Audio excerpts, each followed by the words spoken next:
Recidivism rates are high across the country. Colorado has one of the highest. 50% of people coming out of prison are back in prison within 3 years. And yet, year after year, Colorado and other state prisons and reentry programs have their contracts renewed. Are we having the right conversations? Who is at the table when policies are made about public safety and justice? Here is a current description of the reentry facility I was sent to in Colorado, run by a private company called Geo Group. This halfway house reads like a well-run corporation. Our reentry and treatment facility offers individual assessments, educational services, vocational services, family services, intensive mental health and substance abuse programming. These cost-effective, fully diversified services are offered in state-of-the-art facilities that deliver enhanced quality and improved outcomes. When legislators, city council members, and citizens read about these facilities, do they see what I see? Do they see what I see? They may read, for example, that in the last recorded year, GEO made $580 million, $580 million in profit from their halfway houses, and wonder, should people be making money off of correctional facilities? A legislator might even read that GEO has a fairly high rate of people trying to escape and wonder, well, why would anyone flee such a heavenly place that offers so much? But they don't see what I see. It was Halloween 2004. I had just finished 2.5 years of what was supposed to be a 2-year sentence. I was shackled on a bus riding from Denver Women's Correctional Facility to the halfway house. We walk into the building, and the first person we meet is the desk clerk, and she is absolutely drunker than hell. The only oxygen we can even breathe in that room is from this white-looking, 65-ish, burnt-out alcoholic's breath that reeked of Jim Beam or Jameson, take your pick. Here we are, a group of women, and almost every one of us arrived in prison as some form of addict. After years of forced sobriety, unless it was the pill they forced down your throat, we are reporting to a drunk desk clerk asking us to urinate in a cup to prove our sobriety. Then we are taken to a large room with 22 beds and 2 toilets. And from that very moment, they begin charging us rent for a room littered with rodent shit. They begin charging us for the moldy food that had been donated to serve us. They begin charging us for the parenting and drug addiction classes we must take that they choose. And then they tell us we must go out into the community and get a job, pay off the debts for all of these charges. What GEO doesn't say in their brochures is that the women in the reentry programs are being drawn and quartered by all their punitive requirements. You see, they grab one ankle and they say, you gotta pay us rent. And then they grab this other ankle and they say, you've gotta go to therapy and we choose and you gotta pay for that. And then they pull on this arm and they say, you gotta pay for transportation to get to your job. And then on the other arm and say, you've gotta depend on public transportation for all this to work. Because if RTD messes up and you're late for work and you lose your job, they could just send you back to prison. They are watching us being quartered alive, and when our best attempts break down, we're threatened with a return to their hell. I watched the women I had been shackled to, trying to figure out how to take advantage of what the halfway house claims were restorative practices. But to actually meet their requirements, each one of us had to operate at different levels of criminality because their rules made it almost impossible to succeed. They criminalized a family member for taking us to our jobs so we could avoid a 2-hour bus ride to work. They criminalized us for seeing our children in community and avoiding a place where they were patted down and treated like inmates. They criminalized everything from getting good clothes to wear to a job interview, to securing extra bus tokens to see your family, to the simple pleasure of buying a sandwich at the grocery store to avoid their rotten food. It was all against the rules. So at the very time we are supposed to be learning to live by the rules, we are pushed into a new layer of criminality because their rules simply do not support people re-entering community appropriately. Now, a good case manager who was diligent and on your side could really make a difference. But these facilities are such terrible places that it's really hard for good people to last. We were surrounded by case managers that were abusing their power. While I was there, the facility director was not only having sex with the women, but pimping them out because half of the women were former sex workers. And he was bringing methamphetamines into a correctional facility.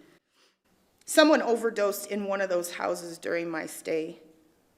And the grief waved out across all of us. And it was so hard to get up and go to work. Every day I watched the women around me being annihilated by the same trauma that brought them into the system, trauma that had never been dealt with in their lives. And the staff at reentry was that trauma to control them. At community corrections, our childhood abusers were simply cast with new characters. They just had a new name and a different face. Instead of the crazy family drunk from your childhood flirting inappropriately with you, it was the drunk at the front desk. Instead of Uncle John trying to get into your pants, it's Director Don. So while you were juggling all the assignments, urine tests, classes, RTD, and jobs, they punish you if you do not comply with their abuse. And I'm just supposed to ignore all this insanity and get on the bus on time for my job. And I do get on the bus. I get on the damn bus, and I get a good job doing marketing and sales for a siding and roofing company. And I'm really good at sales, y'all. One day, the owner was in the office. He heard me on the phone with a client, and he pulled me aside and asked, "Can I take you to lunch?" I said, "Well, Mr. Godspeed," yes, that was really his name, "I think you know I'm in a halfway house." And he said, "I don't know what that is." I explained the situation, and he said, okay, so if it's against the rules to have a business lunch, then we will just have to sneak off. He was an executive with white privilege, so following stupid rules that functioned as control games didn't work with Mr. Godspeed. After he listened to my experiences over lunch and asked more questions, he said, "Candice, I feel like what's happening to you is criminal. I want to make you a manager, but I don't want to give you all the extra pressure and responsibility and then have all the additional salary go to pay the halfway house." So Mr. Godspeed, he did his own restorative justice. He told Gio I was getting $8 an hour and put the rest in a bank account for me so I would have money to give my kids and save for an apartment when I was released. So the one thing, thank you, that helped me and helped my economic standing, made me feel like I was a productive citizen and take care of my kids and set me up for success, was Mr. Godspeed. And so it was through benevolent criminality that I would, once again, be released from the damages of the carceral system. One day on the bus to work, I had an ovarian cyst explode. I don't know if you have had this experience or know someone who has, but I was doubled over in pain.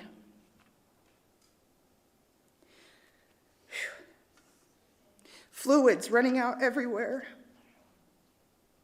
I must have let out some terrible sound because the bus driver turned around and saw me. Instead of empathy, he was angry that I was writhing on his floor in my bodily mess, so he kicked me off the bus.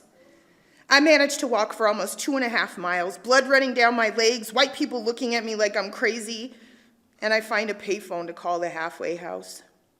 Instead of saying, go straight to the hospital, you might be hemorrhaging internally, they say, you need to return here within 2 hours, or you're an escapee. And that is an automatic 12-year prison sentence on top of whatever you already have on your back. I was literally in the middle of a medical emergency, and this was their response. When I get back to the halfway house, they don't take me to the hospital, oh no. They have the drunk desk attendant pull out that little cup, and I can't breathe because of the pain and the reek of Jack or Jim that has taken over the room. I passed the test, but they put me on lockdown and write me up saying I was off location. I'm not allowed to leave the premises anymore. I have to stay and work in their kitchen facility, even though that will mean I will lose my good job with Mr. Godspeed, and they will continue to charge me rent. I'm waiting on a DOC hearing to make a formal complaint, and meanwhile, the halfway house charges are piling up, and they are not going to let me out until my mandatory release date. It's just 21 days away, but it's 21 more days of debt that I cannot afford. I am furious. I did what you said. I'm not using drugs. I had a good job making more than anyone at the halfway house, even dirty director Dawn, and now you're saying I'm in your debt. And I have no rights because I'm just a DOC number? And the Department of Corrections is still getting paid by the state, and the halfway house is still getting paid by the state and by me. They are doing multiplication off my number, triple payment off my back. So I take the only power that I have. You have been threatening to send me back to jail all these months. Well, I'll do it myself. Send me back. Well, damn it, send me back. At least I won't be acquiescing to your lies and going into debt for the privilege of being abused by your games. Just in case you think that going back to the Department of Corrections was a healthy choice, I need to tell you I made that choice because it was the only option I had at community corrections to resist their abuse, besides escape. And that came with 12 more years in hell. It meant using my power to send my body back, my own body back to prison. Back to coffin squat where I had to strip, spread my legs and cough in front of guards looking for contraband. And they are not supposed to touch you, but I've had more fingers in me than I care to remember, and there's nothing we can do about it. It meant going back to a place where I was only a number, herded like cattle through buildings, living in a small cell with a small window at the top that is too high to see anything but a small square of sky, and only an hour of fresh air in the yard to heal my spirit and at least psychologically escape. It meant going back to the place where I had been raped. It meant going back to the place where I had been raped under state supervision by a prison guard. You see, I was in prison for an assault charge, even though the bullet I shot hit no one, and a corrections officer rapes me. And the administration of the prison does nothing. That is, besides, try to shut me up. You see, the very reason I had the privilege of going to Gio's halfway house in the first place was because I had been raped in Denver Women's Correctional Facility. I had always been told by DOC that I could not be released to a halfway house because I was deemed a violent offender, but then I was raped. And even though the watch commander saw the correctional officer leaving my room, zipping up his pants, that commander sat me down and said, "What you think happened did not happen."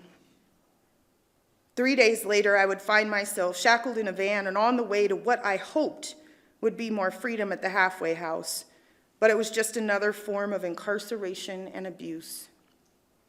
I could go on and share with you the many, many examples of the harm my family and I experienced in the name of justice. Stories of white privilege and racial bias, of being incarcerated for years longer because of an accounting error that created a false probation violation, about the impact on my small children and how they were treated when they visited me in prison. But the point I want to make in the spirit of Dr. Martin Luther King Jr. is that if we are going to have true public safety and challenge the profound civil and human rights violations happening every day in our carceral systems, then we need people that have lived experience in leadership. People who have experience in the systems that are harming people in the name of justice. Systems that may read well on paper, but in reality are punishments in hell. Hell that only compounds the trauma that brought us into those systems. And I do bring my lived experience to the table, but the system continues to get in the way of my contributions that would help you, me, and our state. For example, I wanted to run for city council in the city of Aurora in 2021, but I was told that I could not because of a line in the city charter that says, "A former felon can't serve on the council." Now, my original sentence was being extended into a life sentence, limiting my ability to serve my community.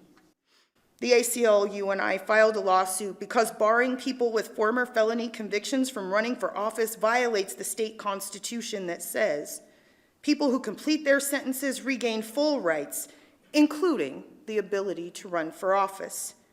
There are crimes dealing with public corruption, such as embezzlement, bribery, perjury, and insurrection, that hold lifelong prohibitions against running for public office, but that's not me. It was just a few years ago that Colorado removed a clause in the state constitution that said you could enslave people convicted of a crime. Just 2020, y'all. And that charter restriction in Aurora was one more Jim Crow relic that the ACLU and I challenged. Unfortunately, I didn't win the right to run for city council until October 5th, the final day before you had to file in order to run for office. But despite that fact, I had to spend most of my time challenging an unjust law instead of campaigning, and I was out spending the election 100-1. I almost won. And I will never give up. I continue to serve my community by being on key boards and commissions, because if we are going to create true public safety that actually makes everyone safer, we need people like me at the table who have the authority to address the actual impact of abusive laws, because these old racist laws are ultimately going to take everyone down. Did you know that in recent years, the greatest increase in incarceration is with white and Latinx women? These legally sanctioned civil and human rights violations have been hurting the Black community and poor people forever, but don't get comfortable. They might be coming for you and your kids next. Everything I am today as a leader required everything that I have experienced, every abuse from the system that I have thrived through. I am here to bring my expertise, insight, and empathy to establishing true justice. Please join me as we continue the ongoing march for civil and human rights.